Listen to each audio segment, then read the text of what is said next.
After a brilliant performance and victory, Jermall Charlo has one question. Where's Cinnamon, aka Canelo? What up, Fight World? It's your boy Ego, and I'm back with some more boxing. Make sure you smash the like button. Also, subscribe to my channel for the latest and greatest in boxing if you want to become part of the gang.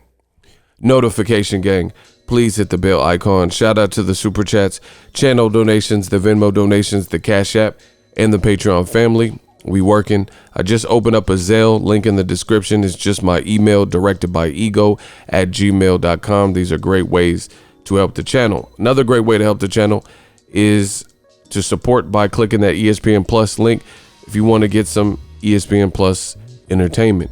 They got docuseries, documentaries, behind the scenes, a lot of exclusive stuff and original shows. Click on that link. It does help the channel. Also providing you with a large library of archive fights and other content. Now let's get it. Jermall Charlo posted this after the Derevyanchenko win. It's a picture with his hands up as if to say, what's up? And it was a very basic caption. He said, where's Cinnamon? And we all know Cinnamon is the nickname. That's what the word Canelo stands for in the Spanish language. So one would infer that he's talking about I was born ready, Canelo Alvarez. And we're going to see if Canelo Alvarez is born ready. I think this is a great fight. I like Jermall Charlo's energy. One thing you have to give credit for Jermall, in addition to his brilliant performance over Derevyanchenko, which I'll get to in a second, is he's been very consistent. And for me, one thing that I really like about what Maul is doing is he's letting it be known who he wants to fight. He's letting it be known that he wants the bigger fights, but he's also not clout chasing, because guys who clout chase, they tend to go about it different. Everything they talk about, every waking moment, every post, every Twitter post, Instagram post is about, calling out somebody with notoriety. Now, Jermall is calling out a name with notoriety, but he's also very comfortable in his own brand and his own skin and developing his own career with some options. So he's not just sitting back waiting for the big Canelo fight while stalling out his career, i.e. Amir Khan. One thing, if you guys follow my channel for years, one criticism that I have for Amir Khan is I felt he wasted prime years chasing a Floyd Mayweather fight. That's all he would talk about. I think I can beat Mayweather, and he was chasing him and like trying so eagerly to get the fight where he was passing up opportunities. If you guys remember, I've been in boxing for a minute. So Amir Khan had an opportunity to face Devin Alexander, which he later fought him, but he was supposed to fight him well before. But he thought he was going to get the Mayweather fight at the time, and Mayweather had some kind of poll about Amir Khan or Maidana, and ultimately, long story short, Mayweather ended up fighting Maidana. First fight was a good fight, so he ran it back. Amir Khan was out the loop, and to this day has never fought the fights that he was holding on for, like the Mayweather fight. He also kept talking about Pacquiao fight. He got none of that. Later, he was desperate for a fight, and then he got knocked out by Canelo, fighting at a weight class that he really had no business fighting at against the bigger man in Canelo. So Amir Khan is kind of a cautionary tale of why you don't do that in boxing. You don't just sit back waiting for the one big fight. Another person who's had the same approach is Errol Spence. Errol Spence has had the same approach as Jermall Charlo. He wanted the big fights. He's been calling for the Kell Brook fights, but he still went about his business waiting to get ranked. And he knew with the ideology or the idea that these guys gotta fight me. If I keep doing what I know I'm capable of doing, they gotta fight me. Errol's been calling out Kell Brook. I'm talking about years ago, 2016 or whatever it was. He'd been calling out Keith Thurman and Sean Porter and Danny Garcia. And now he's the man in the welterweight division. So the world is his oyster. He's fighting Danny Garcia. His last fight was Sean Porter. So it just takes time. And, sometimes you got to let him know. Jermall Charlo's on that same path. There's great fights for him. He's letting it be known that he wants Canelo. He said that he wanted Golovkin. I don't know how much now because, Golovkin hasn't really looked the same A lot of people thought, including me, that Derevyanchenko beat Golovkin, and his stock has kind of dropped. So he's kind of an afterthought right now. I still like the fight, but you know, Jermall has worked steadily and earnestly trying to get the big opportunities with the bigger fighters, but he hasn't stagnated his career. He's taken on the awkward Dennis Hogan, who, in my opinion, beat Jaime Munguia. Jermall stopped him. He's taken crafty, durable veteran guys like Sergey Derevyanchenko, amateur experience and good pro level experience with Jacobs and Triple G fights, and Toriano Johnson, who's about to fight. Derevyanchenko knocked out Toriano Johnson. He's about to fight Jaime Munguia.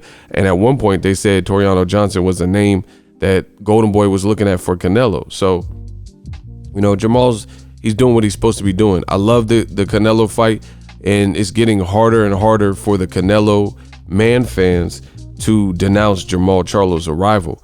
In my opinion, he beat Triple G leftovers, or whatever you want to call it, Derevyanchenko, and he beat him soundly. Triple G, I thought he lost. It looked like he was about to get dropped in round 8 or 9 or one of those rounds. And it was just a bad night for Triple G. Jacobs, the fight was closer. They have sparred like hundreds of rounds together. But I thought Jacobs won that fight. But I don't think he showed as much separation as Jermall Charlo, even though it happened later when Charlo got him. I still feel Derevyanchenko was the same fighter, is the same fighter. I don't know about now after 12 rounds of punishment, but entering this fight, he should have been confident, because a lot of people believe he should be champion, and he beat Triple G. It wasn't so much that he wasn't the same Derevyanchenko. It's Jermall Charlo did not allow him to be the Derevyanchenko that we've seen in the other fights like Triple G. That's the difference. Just watch the fight back. And they're re-airing it October 3rd. Now, there's an interview with Ronnie Shields. He talked about the Canelo fight with his fighter, Jermall Charlo. This is what he said. I know Canelo's going through some things right now with DAZN and Oscar De La Hoya. So, you know, maybe if they get their situation together, they can sit down, they can call Al Heyman, and we can make the fight, referring to Jermall and Canelo. That's probably the fight that makes the most sense for Canelo. I think for Canelo, that makes the most sense, and for Jermall, excuse me. He says, we could fight at 168. We could fight him at 175. Wherever he want to fight, we could fight. It should be no problem. It's a tough fight. Canelo is a great fighter, but again, Jermall rises up to the competition. It would be a great fight. It'd be a fight that fans would definitely want to see, and that fight needs to be made, end quote.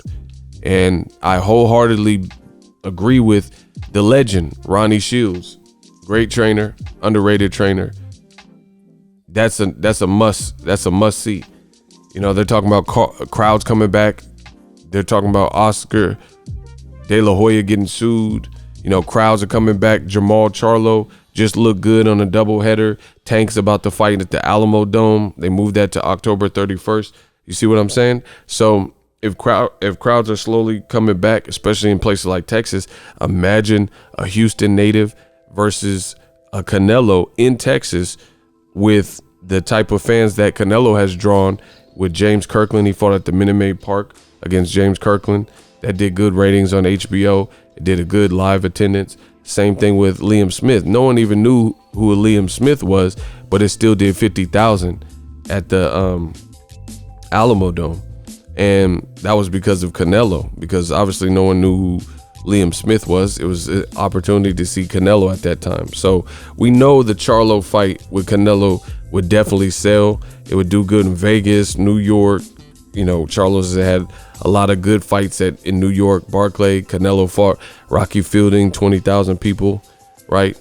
So it's becoming harder and harder for the man fans to justify these fights not happening, for Canelo to not fight him.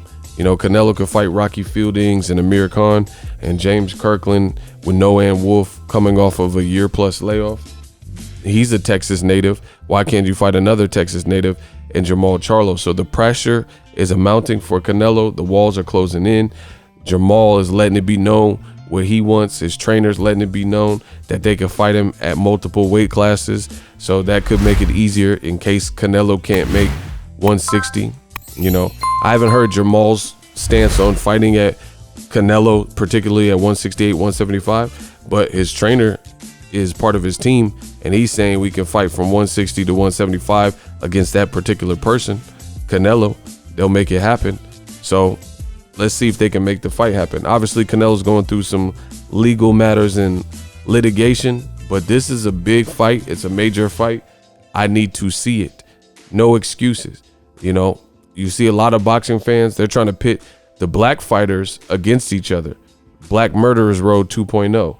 They're saying that Jermall Charlo needs to first fight Demetrius Andrade. They're saying Jermall Charlo first needs to fight Danny Jacobs. Why do the black fighters have to fight each other only, but fans are content with Canelo and Triple G Part 3, and we've already had 24 rounds of Canelo Triple G 1 and 2. They've already fought, been there, done that. Then on top of that, Triple G didn't look good with Derevyanchenko, and Jermall Charlo just destroyed Derevyanchenko, and I gave Derevyanchenko literally like 2 rounds, bro. He's a warrior. He showed heart. He's a great fighter, but he took a lot of punishment. And if we're scoring the fight accurately, his best round was probably round 6. And, you know, he was giving it a go, but he was clearly losing, period. He won 2-3 rounds, you know? So how is it that these Canelo diehard man fans, they're saying Canelo can fight Triple G 1, 2, 3 times, 24, 36 rounds of the same stuff, but Jermall Charlo got to go through this kumite, this blood sport kumite or gauntlet of fighting other black fighters like Danny Jacobs and Demetrius Boo Boo Andrade.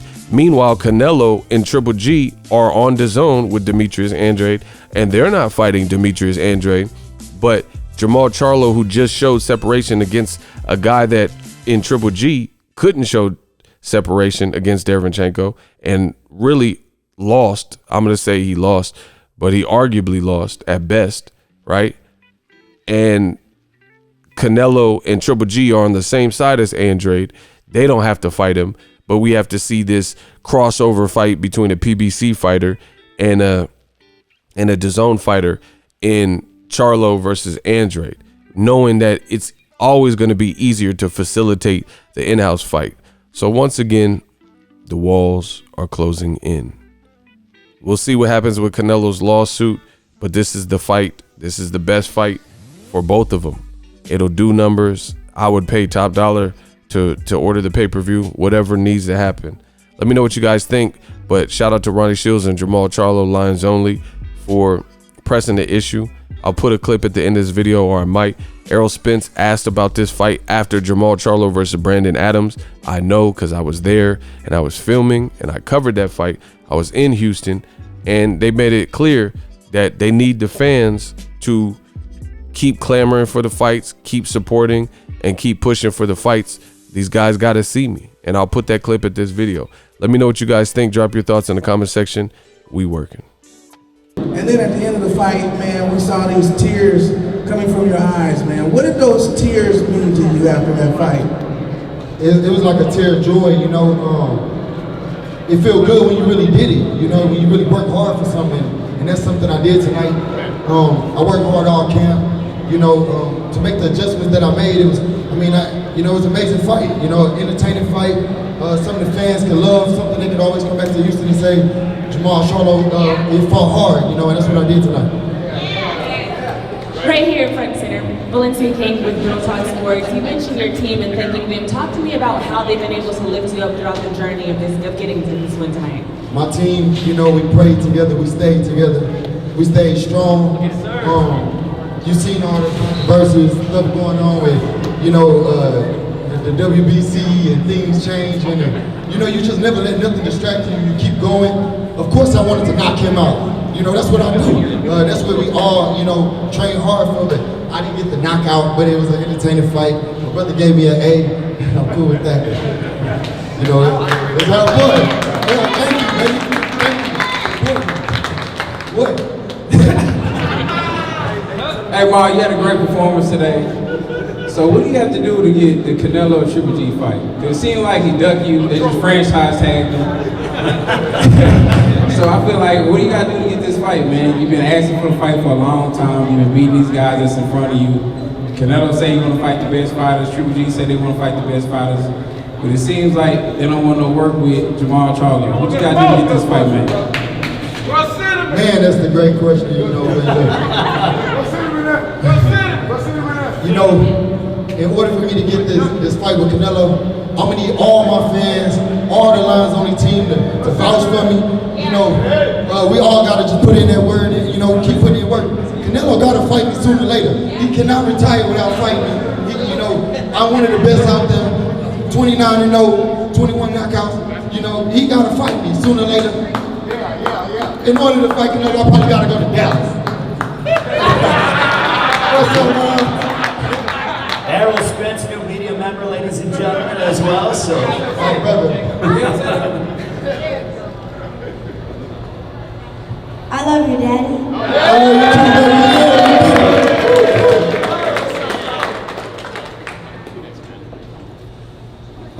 Jermall, is it safe to say that this guy was the most elusive guy you've ever faced, and was he the hardest chin you've ever hit?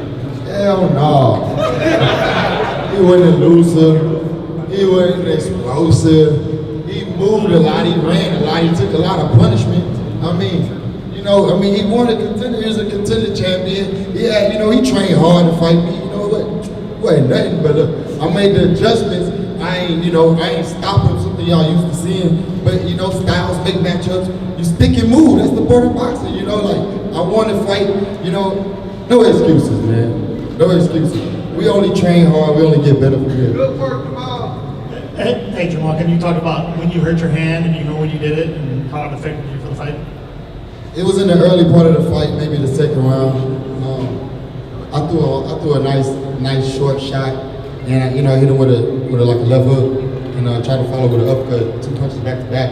And that's just when I noticed that my hand was feeling a little weird. But man, I fought through it. That's what champions do. You know, I fought through it. You know, I jab a lot. That's what I do. They can't stop the jab. So I kept jabbing. You know, every time I jab, I just bit down. They hurt it. You know, you gotta bite down. This is sport of boxing, baby. So if you enjoyed this video and want more content like this on the channel, you can show your appreciation by going to the PayPal donate button or the YouTube support button, and you can donate any amount that you feel is equivalent to the value of this video. Much more to come. Thank you guys for your support. Boxingego, the future of boxing.